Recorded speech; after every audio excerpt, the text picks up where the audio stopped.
You think you can play poker, boy? The words hit like a slap, slicing through the hum of laughter and clinking glasses. Andre Brown, a billionaire with a smile like a shark's and eyes that never blink, grips 11-year-old Malik Hernandez by the shoulder and shoves him into a $15,000 leather chair. The child's feet dangle helplessly, barely brushing the marble floor that reflects the decadence above. "Let's see what you've got," Andre sneers. Malik doesn't respond. His silence is misread as fear. Everyone leans in. This isn't just a game, it's a public crucifixion.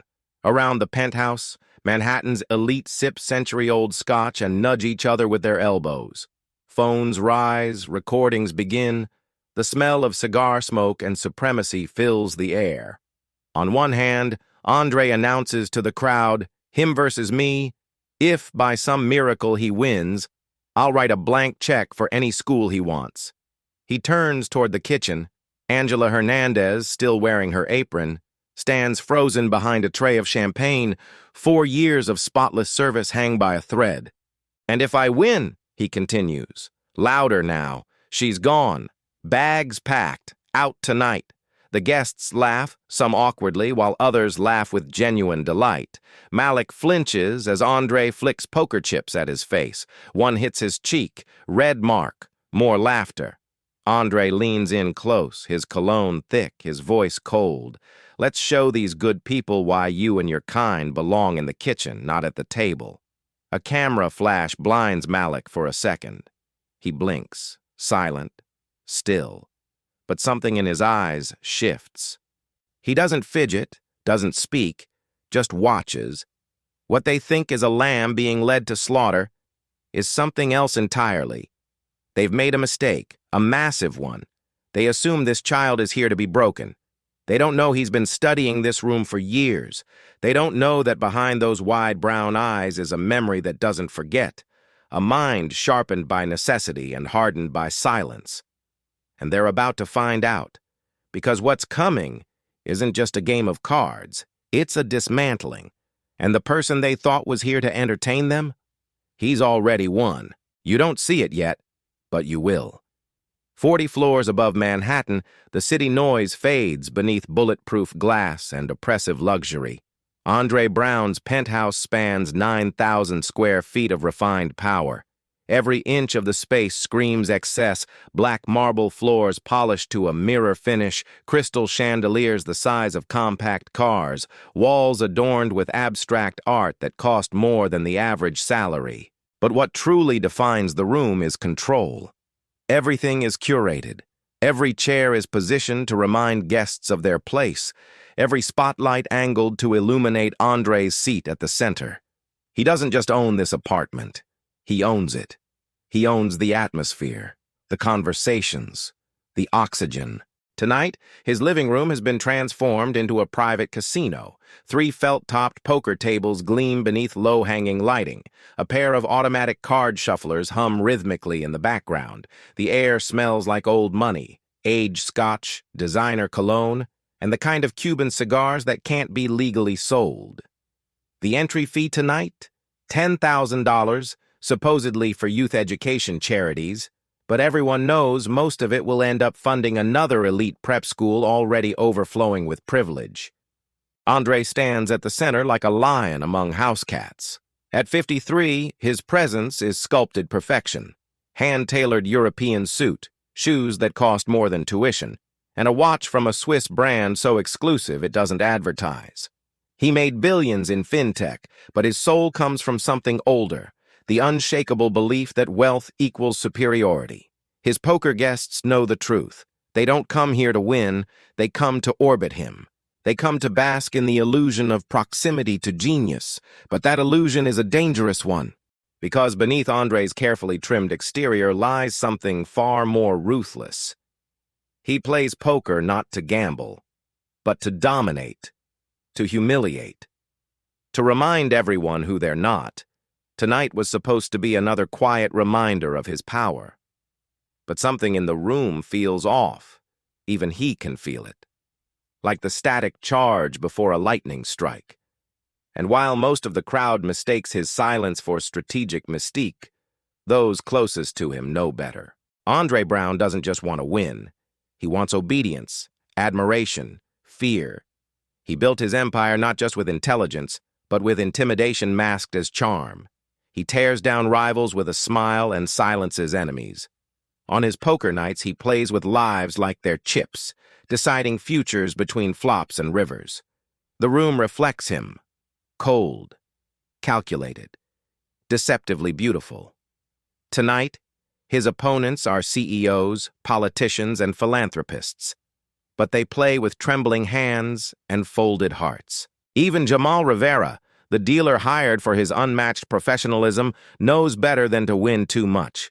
His role is to lose with grace, allowing Andre to shine. It's part of the job. But there's a disturbance in the ritual tonight. A child. Not just any child. One who shouldn't be here. One whose existence challenges the very architecture of Andre's identity. He doesn't see it yet, but he will. Because in this fortress of dominance, he invited the one element he cannot control, truth. And truth doesn't care about net worth. It only needs 5 cards and someone brave enough to play them. Malik Hernandez sits at the edge of an enormous leather chair, his back straight, hands still, eyes sharp. To the glittering crowd, he's invisible. Just a kid caught in the orbit of power. But beneath the surface, Malik is already 10 steps ahead. For 3 years, he's watched this room like a hawk from behind silver trays and linen napkins. While his mother wiped down countertops and arranged hors d'oeuvres, Malik was watching. Always watching. Every Thursday night, he blended into the background, collecting data, poker hands, eye twitches, breath patterns. He knows that Patricia Whitmore touches her necklace when she folds weak hands, that Javier Scott's eye twitches every time he bluffs, that Tyrese Scott always taps her wine glass 3 times when calculating odds. He learned their habits while they ignored his presence entirely. To them, he's furniture, breathing wallpaper. But what they don't see is that Malik isn't just observing, he's constructing mental databases. When someone frowns while betting aggressively, he logs it. When someone forces a laugh before a risky move, he stores it. He isn't just learning poker, he's learning people. His memory is flawless, not photographic, mechanical. Every move these people make, every subconscious twitch, has been cataloged. They talk over him, around him, through him, never realizing the danger of their indifference. Because every time someone underestimated him, they gave him power. What began as boredom during long evenings in the penthouse has become an obsession, a quiet mission to decode the human mind. He knows their money makes them lazy. He knows their arrogance hides patterns. And he knows that their most significant mistake is about to be revealed. Tonight, they've handed him a seat at the table. They think it's a joke, but Malik Hernandez doesn't play jokes. He plays people. And tonight, the game begins. Angela Hernandez noticed the change before anyone else. She'd catch him staring into space, only to realize he was watching reflections in windows, decoding conversations from across the room, memorizing every expression without writing a word. At first, she thought he was just quiet. But then she saw him mimic a bluff from Andre's game with a paper deck at home, and win. She never said a word, just watched. She knew her son wasn't just gifted, he was preparing. Malik's world is numbers and nuance. A shuffled deck isn't chaos, it's information, probability, pressure, pattern, posture. Poker is the perfect game for a mind like his, where skill is silent and the loudest player often loses. The irony? These people think poker reveals intelligence. But for Malik, poker is just the beginning. It's a window into how people lie and how they compensate, how they show their wounds even while trying to bluff their strength. And tonight, Malik has everything he needs. The crowd thinks they're watching a child try to survive a billionaire's cruelty. But Malik isn't surviving. He's waiting for the cards to catch up to the truth. And when they do, the same people who laughed will be the ones struggling to breathe. Because they brought a child to the table, not realizing they'd already lost the moment they let him watch. Angela Hernandez moves through the penthouse kitchen like a ghost, trained in elegance and invisibility. Her hands know the rhythm of this place. The click of crystal against marble, the soft swirl of wine into expensive glassware. She doesn't flinch when someone snaps their fingers. She doesn't pause when someone leaves a mess. 4 years of this job have taught her how to be efficient and unseen. But tonight, something is different. She can feel the air tighten the moment Andre Brown calls out her son. The laughter that follows stabs sharper than any insult. Her grip tightens around the tray of drinks, but she keeps moving, because if she stops, if she lets emotion win, her son pays the price.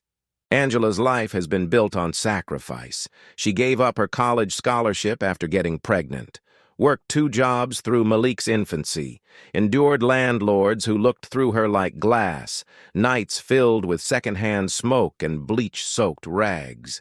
She never complained, because everything, every mop, every missed meal, every humiliating moment, was for him. And for 3 years, she's brought Malik with her to work, not because she wanted him to see her serve, but because she had no other choice. She thought he was reading books quietly in the corner. She didn't realize he was memorizing power structures. He would whisper things on the walk home. Why does Mr. Scott tap his pen when he's nervous? Or why does Ms. Whitmore always fold when she's touching her necklace? And she'd think, that's just Malik, observant, bright. But now watching him sit in that leather chair, watching Andre try to break him in front of strangers, Angela sees it for what it is. Her son isn't just brilliant, he's something else. He's fire waiting to burn down the lie they all believe, that brilliance only comes from legacy. And tonight, he's not alone, because Angela is done being invisible too. They see her apron, her calluses, her silence, and assume she's no one. But the quiet dignity in her stance tonight says otherwise. In the shadows of billionaires and broken systems, Angela learned to protect Malik not by shielding him, but by letting him see. She didn't teach him to be bitter. She taught him to endure, to observe, to listen when no one else did. And now she watches as the world that once ignored him tilts on its axis. Her heart pounds against her ribs, not from fear, but from restraint. She wants to scream, to tell every suited hypocrite in this room what her son is about to do. But she doesn't, because she understands the power of the moment before eruption. Angela doesn't know the rules of poker, but she knows the rules of survival. And tonight, every sacrifice, every insult, every sleepless night has been converted into something lethal: clarity. They've given her son a stage. They've mistaken his silence for submission. And they're about to discover that when brilliance is forged in hardship, it doesn't shine, it blinds. So Angela stands tall, even in her apron. She watches the room shift, the first signs of fear creeping into the crowd's laughter. And though she says nothing, her eyes say everything. You shouldn't have underestimated my son. The tension in the penthouse shifts like a pressure drop before a storm. Andre Brown, sensing the crowd's hunger for cruelty disguised as entertainment, raises his voice. "Let's make this fun," he announces, stepping into the glow of the center table like a game show host dipped in venom. He points to Malik with one hand. "Texas Hold'em, just you and me, boy. If you win, I'll cover the cost of any school you choose in this city." The crowd reacts with polite laughter, but it's not the best that excites them. It's the stakes behind it. "And when I win," Andre says slowly, turning to Angela Hernandez, "your mama's gone. No severance, no recommendation, no shelter. She's done here." The room gasps, but no one protests. That's not what people do in this world. They record, they whisper, they wait to watch someone burn. Andre saunters to the table, pulling the dealer's chair aside. "Come on, Malik. Time to earn your place." Jamal Rivera, the house dealer, hesitates. "Sir, maybe—" "Deal the cards, Jamal," Andre snaps. And Jamal obeys, not because he agrees, but because he knows what Andre does to dissent. He begins to shuffle. The cards whisper across the felt like conspirators. Malik walks forward slowly, deliberately, and calmly. Each step echoes louder than the last. To them, he's still a child walking into humiliation. But Malik isn't walking into anything. He's walking them out of their illusions, out of their safety. He takes the seat opposite Andre without blinking. "Let's play," Malik says quietly. And the room, once full of laughter, grows dangerously quiet. They don't know it yet, but they're not about to watch a game. They're about to witness a reckoning. The cameras catch every angle, rings glinting beneath soft light, champagne flutes frozen mid-air, jawlines tightened not in concern but anticipation. Patricia Whitmore leans into her husband, whispering, "He's actually going to do it? My God, he's going to humiliate the child on camera." But Javier Scott chuckles darkly unless the kid surprises us. Patricia rolls her eyes. Please, they never do. In the corner, Angela shifts, not to speak, but to steady herself, because the room doesn't see what she sees. They don't see the way Malik's breathing has slowed, how his eyes scan every corner, how even his fingers, those small, scarred fingers, rest perfectly still on the felt table. Andre mistakes it for fear, but Angela knows. It's control. Andre throws out 2 stacks of chips with theatrical flair. $500. Real money, Malik. It might be the most you've ever seen. Another ripple of laughter. Malik doesn't flinch. Jamal finishes the shuffle. The cards feel heavier tonight as if they know what's coming. He deals 2 cards face down, one for Andre, one for Malik. Andre leans back, smug as ever. Malik doesn't move. He stares at the man across from him like he's already seen the ending. Because maybe he has, 3 years ago, in a cramped apartment above a corner pharmacy in the Bronx, 8-year-old Malik Hernandez sat cross-legged on a fraying carpet that smelled of mothballs and wood polish. Across from him, his grandfather, Malik Jackson, shuffled a deck of cards with fingers thick from labor and stiff from arthritis. But when those fingers touched cards, they danced. "Poker ain't about luck, Malik," he said, dealing 2 cards to each of them. "It's about reading souls." That phrase stuck. Malik watched closely. His grandfather's movements were deliberate, smooth. Each flick of a card told a story, not just of the game, but of decades spent reading people to survive. Malik Jackson wasn't a professor. He'd never set foot in a college classroom. But he'd learned poker under stadium lights in illegal clubs and back alleys, playing cops and hustlers, janitors and engineers. He made enough to feed his family when cleaning night shifts couldn't, and every Sunday he gave his grandson a new lesson. "If there are 52 cards and you've seen 5, what's left in the unknown?" he'd ask. "And what are the odds that the next one saves you?" Malik's answers came fast, faster than his grandfather expected. But it wasn't just numbers. "Watch their faces, Malik. Watch their hands. Nobody lies clean." And Malik did. He watched his grandfather raise one eyebrow before bluffing, saw how he adjusted his seat when nervous, saw the twitch in his mother's jaw when rent was due. Poker wasn't about cards. It was about behavior. That's what his grandfather drilled into him. "Rich folks think they got it all figured out," he'd say, placing a $5 chip in Malik's palm, worn smooth from years of play, but money doesn't teach you how to read fear. When the coughs came, they didn't stop. By the time the diagnosis arrived, it was too late. The night before the hospital took him for good, Malik Jackson placed the same chip in his grandson's hand. "This one's from Vegas, 1981. I won it from a man who thought I was just another broke janitor." He closed Malik's fingers around it. "Now show them what they missed." And Malik never forgot. At school, Malik stopped raising his hand in math class. He didn't need validation, not when he'd already calculated odds faster than his teacher could explain them. Instead, he replayed his grandfather's voice in his mind like a mantra, not the words, but the tone, the rhythm, the certainty. When kids played video games, Malik played people, guessing their next move before they made it. And every time someone underestimated him, he heard his grandfather whisper, "That's your edge, son. Let them sleep on you." He kept the Vegas chip in a cloth pouch, tucked deep in his backpack, not for luck, for memory, for fire. Because poker didn't just teach him how to win, it taught him why the world keeps score incorrectly. And tonight, with that chip in his pocket and ghosts in his blood, Malik isn't playing a hand. He's fulfilling a legacy, one that started with a janitor who knew how to read faces, and ends with a grandson who can rewrite fate with 5 cards and a stare.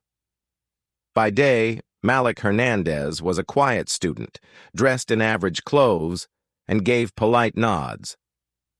But by night, he became something else entirely.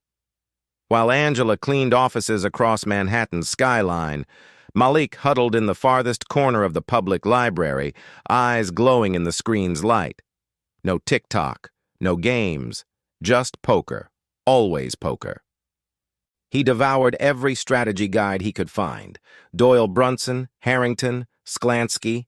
He watched World Series tournaments like other kids watched cartoons, paused, rewound, studied, not just the cards, but the faces. And when the library closed, he'd go home and play online under fake names, testing what he learned. If he lost, he'd analyze every move until it made sense. If he won, he'd study what worked. He wasn't gambling, he was calibrating. Every bluff, every fold, every delayed bet became a puzzle. Every opponent is a new data set. At school, teachers thought he was just quiet. A little distracted, one said. Probably shy. He wasn't shy, he was watching. During group work, he tracked speech rhythms. In gym class, he noticed the importance of maintaining good posture under pressure. In the cafeteria, he clocked micro-expressions during jokes and arguments. He wasn't collecting facts, he was collecting truths. Angela noticed the notebooks first, pages filled with sketches, not of superheroes, but hands, eyebrows, mouths mid-lie, rows of probability charts scribbled beside human ticks. She didn't understand it all, but she knew enough. He was building something. He kept the Vegas chip in his pocket, a physical link to the past, and to a future he was shaping in silence. What he lacked in money, he made up for in attention. While the rich taught each other arrogance, Malik taught himself discipline. While they practiced self-congratulation, he mastered self-control. They played to show off. He studied to survive. And now he knows them better than they know themselves, because their habits, their egos, their masks, he's been watching for years. Tonight is just the test, and Malik. He's ready to show his work. He even practiced in front of mirrors, not the cards, his face. He'd try to smile while lying, try to frown without feeling, control every twitch, every blink, until his reflection showed nothing at all. Because Malik knew something even pros forget. The best poker face isn't blank, it's intentional. At home, when Angela finally fell asleep after her double shifts, he'd rehearse betting patterns with plastic chips they got from a thrift store. Sometimes he'd narrate moves aloud like an announcer, mimicking the cadence of Jamal Rivera, visualizing every hand, every opponent, every mistake. He wasn't preparing for a game, he was preparing for a war. Because poker, to Malik, wasn't a game of chance. It was the only battlefield where a kid with no connections, no money, no legacy, could dominate a billionaire with nothing but willpower and skill.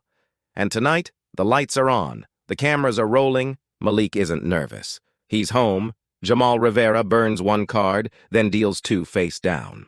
Andre Brown slides his cards toward him with a practiced flick and barely hides his grin. Ace of clubs, king of diamonds, big slick, one of poker's power hands.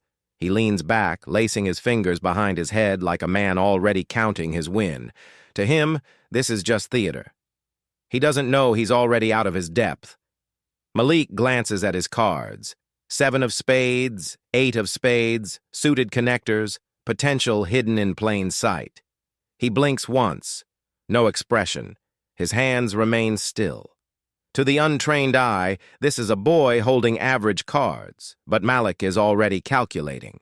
Big Slick looks intimidating, but it misses more flops than it hits. Malik's hand, low and sneaky, has a shot at a straight, maybe even a flush. If the board breaks right, it's over. Bet's on you, Andre, Jamal says. Andre slides in $50 with one hand and lifts his glass with the other. Let's start light, he smirks. The crowd chuckles. All eyes turn to Malik. He doesn't flinch, just pushes in $50. I call, he says quietly. There's a pause, a beat of disbelief. Then curiosity. Andre's smirk tightens. Jamal burns another card and deals the flop, 6 of spades, 9 of hearts, 5 of clubs. And just like that, Malik has an open-ended straight draw. 4 or 10 gives him the nuts. He breathes out through his nose, controlled, precise. Andre's eyes narrow, sensing something, but he's not sure what. He bets $50 again. Malik watches. Not the best, the man. Andre's wrist didn't move toward his watch. No fear, good, let him feel safe. Malik doesn't just call, he raises. To $150, the table shifts, the air cracks. It's no longer just a show, now it's a strategy. Now it's war. Andre's eyes flicker. The raise wasn't expected. He scans Malik's face for something, anything that would justify his decision to fold, but there's nothing. No twitch, no flicker of emotion. Just that same steady stare. Andre's pride swells. No kid's going to rattle him. Not here, not in his house. Call, he growls. Jamal deals the turn. 4 of diamonds. The crowd doesn't understand what just happened, but Malik does. 5, 6, 7, 8, 9, straight. The best possible hand right now. He controls his breathing, keeps his pulse even. He's holding the nuts, and no one knows it. He checks. Andre pounces. 200, he says, sliding in chips with a flourish. The crowd chuckles again. This is what they came to see. But Malik, he raises to $400. A murmur rolls through the room. Jamal leans forward slightly. This isn't luck. This is a boy making moves that professionals fear. Andre's fingers twitch toward his watch. He catches himself. Too late, Malik sees it. Tells cataloged, patterns confirmed. Andre thinks he's still in control. But control was left with the flop, and now Malik is playing with house money. And his opponent's ego, the penthouse is silent. Phones still record, but no one's smiling anymore. Andre Brown stares across the table, struggling to read a face that offers him nothing. This was supposed to be easy. Malik checks his pulse, not with his fingers, but with his breath. Deep in, slower out. 5, 6, 7, 8, 9. It loops in his head like a melody only he hears. He has the nuts, the unbeatable straight. But he doesn't celebrate, he doesn't bet big. He checks again, a move called slow playing. Letting the opponent dig his own grave, one chip at a time, Andre sees the check and misreads it. Weakness. He grins. All in. It echoes through the room like a gunshot. Jamal's eyes go wide. Patricia gasps audibly. Even the ice in someone's glass stops clinking. All in, every chip, every dollar. A desperate move wrapped in arrogance. Malik's face doesn't change, but inside, he's already won. Still, he pauses. Long enough to let the moment breathe, long enough for Andre to feel hope. Then he pushes his chips in, I call. Gasps ripple outward like waves. Jamal clears his throat. Gentlemen, reveal your hands. Andre flips his cards over with the flair of a magician. Ace-king, he says, like it's a guarantee. The crowd murmurs with confused approval. Then Malik turns his over. 7, 8, suited spades. The board is 5, 6, 9, 4. Jamal takes a slow breath. Straight, he announces. Malik doesn't react, but the room does. Chairs shift, glasses clink, mouths open. Patricia drops her phone. Andre blinks, eyes darting to the board as if the numbers might change. But math doesn't lie, and neither do cards. In one hand, with a straight face and a straight draw, Malik Hernandez just dismantled a billionaire's illusion of superiority. And he did it with silence, strategy, and the kind of calm you can't fake. Jamal doesn't move, not yet. He lets the silence hang, lets the weight of it settle into the bones of everyone present. Then, finally, he speaks again. Malik wins. It's not shouted, not triumphant, just undeniable. Andre's face hardens. He blinks once, then again, like the cards betrayed him, like the universe just shifted without permission. Across the room, Angela lets out a breath she didn't know she'd been holding. No applause. Not yet. Because no one knows what to say. No one expected this. They thought they were watching a lamb be led to slaughter. Instead, they watched the lion wake up. And now the room is different. Javier Scott leans forward, voice low. He read him. Patricia finally whispers, "That wasn't luck." Jamal collects the cards slowly, like he's handling evidence. And in a way, he is. Because what just happened wasn't a card trick. It was a demonstration, a message. Malik Hernandez didn't just beat Andre Brown, he exposed him. And not just in front of his peers, but the world, because every phone in that room, still recording, still live. And those videos are already leaving the building. The legend is beginning. The silence breaks like a dam. Gasps become murmurs.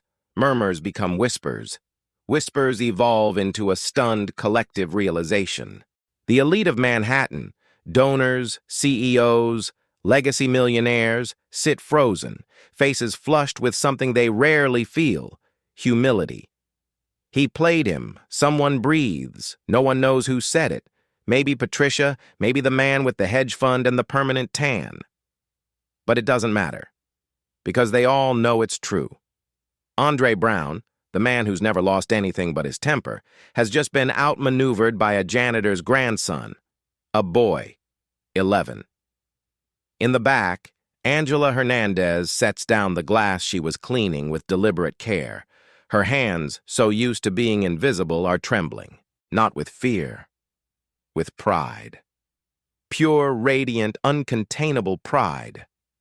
The camera phones catch it all, her eyes brimming with tears as she steps slowly toward the table. No one stops her. No one dares. Malik rises from his chair, slowly, his movements deliberate and dignified like someone walking into history. Andre, still seated, looks up at him as if seeing him for the first time. "You set me up," he mutters. Malik tilts his head. "I read you." The words land like thunder, short, clean, devastating. Jamal can't help himself. He grins. The cameras keep rolling. Malik reaches into his pocket and pulls out a worn poker chip. The old one, the Vegas one. He sets it gently in front of Andre. "My grandfather won this from a man who underestimated him, too." Andre stares at the chip like it's radioactive. "You're gonna be famous," he says flatly. Malik nods. "I already am." Behind him, Angela wipes her eyes and hugs her son. The moment hangs. Then Patricia Whitmore, diamonds and all, starts to clap, once, twice, a third time. Others follow, and suddenly it's a standing ovation. For the boy. For the mother. For the moment. For the victory no one saw coming. And for the myth that just got shattered beyond repair, because this isn't just poker anymore. This is revolution. Even those who came only for the wine and whispered scandals now feel their throats tighten with something unexpected. Respect. Respect. For what they missed. Respect. For what they misjudged. Patricia's applause quickens, no longer performative but real. Her hands trembling as if clapping could erase her earlier cruelty. "Brilliance doesn't come with a trust fund," someone whispers. Malik doesn't speak again. He doesn't need to. His silence is the loudest thing in the room, and every person present knows. Nothing will ever be the same. Outside the penthouse, Traffic hums and horns blare like any other night in Manhattan. But inside, something ancient and invisible breaks. An unspoken rule that said some people were never meant to rise. Javier removes his glasses, cleaning them slowly and methodically, as if he's recalibrating the way he sees the world. Andre remains in his chair, frozen, crumbling in silence, his legend rewritten in a single hand. The boy beat him, fair and square, no excuses, no tricks, no mercy, just intelligence, raw, undeniable, and finally seen. In the far corner, Jamal mutters under his breath, "History just changed at this table." And as the applause rolls on, as the phones continue to record, a single truth echoes louder than all the cheers combined. Malik Hernandez didn't just win a game tonight. He rewrote what victory even means. The cameras leave, the table clears, the chandeliers reflect a changed world. In the days that follow, every phone in that room becomes a record, a ripple, a wave. Clips of the hand sweep social feeds. Kid beats, billionaire headlines appear, donations freeze, boardrooms whisper, reputations tremble. Malik Hernandez walks through the halls of his middle school as though nothing special has happened. His backpack is the same, his clothes are unchanged, but everywhere he goes, eyes shift. Some nod, others stare. They saw him on those screens. They saw him hold that chair and change the narrative. Angela Hernandez sits at her kitchen table one morning, a cup of coffee cooling in her hands. The scholarship letter lies open in front of her. Harvard, UCLA, Stanford, all on the table. Achievements once distant are now reachable, and yet she does not look at the paper. She looks at her son and remembers every night of polish and scrub she endured so this moment could happen. Andre Brown sits in a smaller office now, a gray-windowed building outside Queens. He watches the viral views climb, the articles dissect his loss, and the legal fees rise. Its cost isn't just financial, it's his identity. For the first time, he sees himself as others saw him, weak, vulnerable, human. In the lecture halls of business schools, a case study is born, Brown versus Hernandez, they call it. The kid with no pedigree who outplayed the king of capital. Professors point to his raise, his timing, and his psychological reads. They say, "Here is intelligence hiding in plain sight." Scholarship funds reopen. The William Jackson Foundation, named for Malik's grandfather, distributes grants across underserved neighborhoods, kids who clean their schools, tend to their siblings, and wait until others are asleep. Why? Because brilliance is not born in boardrooms, the foundation header says. It is earned in silent rooms. The poker world takes notice. Pros who once scoffed now send messages. They ask Malik about tells, ticks, and odds. He doesn't respond to half, but he writes, he studies, he lives the same rhythm. Quiet, relentless, because the table was never the point, the table was the proof. And in homes across the city, a new thought forms. Maybe the invisible deserve a seat. Maybe talent doesn't wear a suit. Maybe intelligence doesn't come with a zip code. Malik sits in his school library, the Vegas chip in his hand, looking out at Central Park's winter dawn. And he smiles. Because the game is bigger now. It isn't just cards. It's lives. It's expectations. It's breaking the rules nobody asked to write. One day, years from now, people will recall the hand, the raise, the chip. They'll say, that was the turning point. For Malik, for Angela, for anyone who ever thought they were seen but not believed. Because tonight, the loss did not belong to the billionaire. It belonged to everyone who ever assumed someone else's worth. This wasn't just a game of poker. It was a spotlight on everything we pretend not to see. The assumptions we carry, the judgments we make in silence, the invisible lines we draw between potential and privilege. Malik Hernandez never asked for fame. He didn't raise his hand to become a symbol. But in one moment, under the brightest lights, in the most unequal room in the city, he rewrote the rules. Not with shouting, not with anger, but with precision, discipline, and unshakable intelligence. He didn't just outplay a billionaire. He outplayed an entire ideology.